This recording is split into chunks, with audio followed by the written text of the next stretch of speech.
এই যে নাকফাটা ভদ্রলোককে আপনারা স্ক্রিনে দেখতে পাচ্ছেন, ওনার নাম হচ্ছে খগেন্দ্র। উনি শিবগঞ্জের একটা দোকানের দোকানি। তাকে গতকাল অভিযোগে অভিযুক্ত করে কিছু সংখ্যক মানুষ মব সৃষ্টি করে, তাকে মারধর করে এবং তিনি গুরুতরভাবে আহত হন। পরবর্তীতে সিসিটিভি ক্যামেরা ফুটেজে দেখা যায় যে ওই ভদ্রলোক কোনোভাবেই কোনো শিশুকে নির্যাতন করেননি। এটা একটা পরিকল্পিত তার উপর হামলা ছিল। একজন মহিলা তার বিরুদ্ধে শিশু নির্যাতনের অভিযোগ আনেন, কিন্তু সিসিটিভি ফুটেজে দেখা গেছে যে তিনি শিশুকে কোনো ধরনের টাচই করেননি এবং কোনো ধরনের নির্যাতনের প্রশ্নই আসেনি। এটা হচ্ছে সময়ের সদ্ব্যবহার। পরবর্তীতে এই ভদ্রলোক, যিনি বলেছেন যে এলাকার কিছু মানুষ তার কাছে চাঁদা দাবি করে আসছিল এবং তাকে ফাঁসানোর কোনো পথ না পেয়ে যে ট্রেন্ডিং একটা ইস্যু চলছে শিশু ধর্ষণের, সেই শিশু ধর্ষণের বিষয়টা সামনে এনে তার উপরে এই ধরনের একটা মব সৃষ্টি করেছে। আইন ও সালিশ কেন্দ্রের সাম্প্রতিক তথ্য বলছে 2026 সালের জানুয়ারি থেকে 20 মে পর্যন্ত 4 মাসেই কমপক্ষে 118 জন শিশু ধর্ষণের শিকার হয়েছে। এছাড়া ধর্ষণ চেষ্টায় ব্যর্থ হয়ে হত্যাকাণ্ডের শিকার হয়েছে কমপক্ষে 17 শিশু।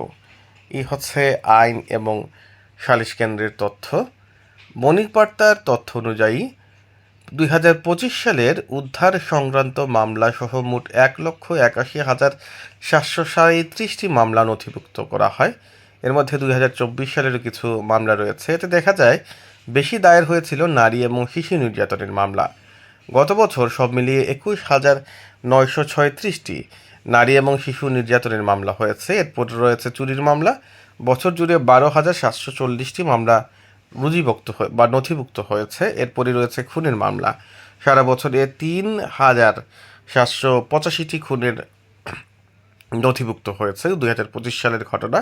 সারা বছরে 1,135টি দস্যুতা এবং বিভিন্ন ধরনের মামলা রয়েছে। ডাকাতির ঘটনা রয়েছে দ্রুত বিচার আইনে 988, দাঙ্গার ঘটনা 66, অপহরণের ঘটনা 1,101টি এবং পাশাপাশি পুলিশ আক্রান্তের ঘটনা 601 এবং অন্যান্য মামলা হয়েছে 81,738।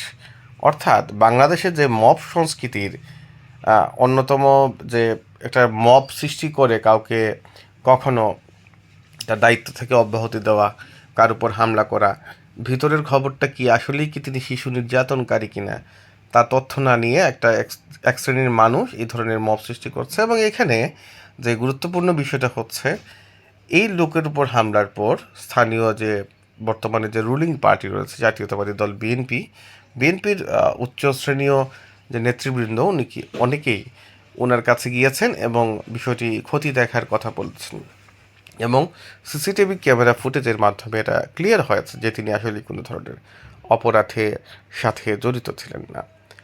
এই যে এই ঘটনা মর্মান্তিক এবং দুঃখজনক। এই ভদ্রলোক প্রায় 60 আপ হবে বয়স, তার উপর এই ধরনের হামলা জীবনের শেষ প্রান্তে এসে।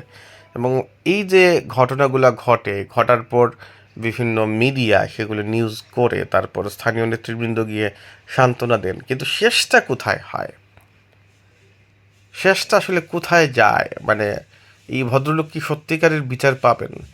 আমরা আশা করব বর্তমান সরকার এই ঘটনা সহ সকল ঘটনা যেগুলো মব সৃষ্টি করে মানুষের উপর অন্যায় অবিচার করে, এই ধরনের ঘটনা ঘটে, সেগুলোর সুষ্ঠু তদন্তের মাধ্যমে বিচার কার্য সম্পন্ন করবে। তাহলেই জনমনে একটা স্বস্তি, একটা শান্তি ফিরে আসবে বলে আশাবাদী আমরা।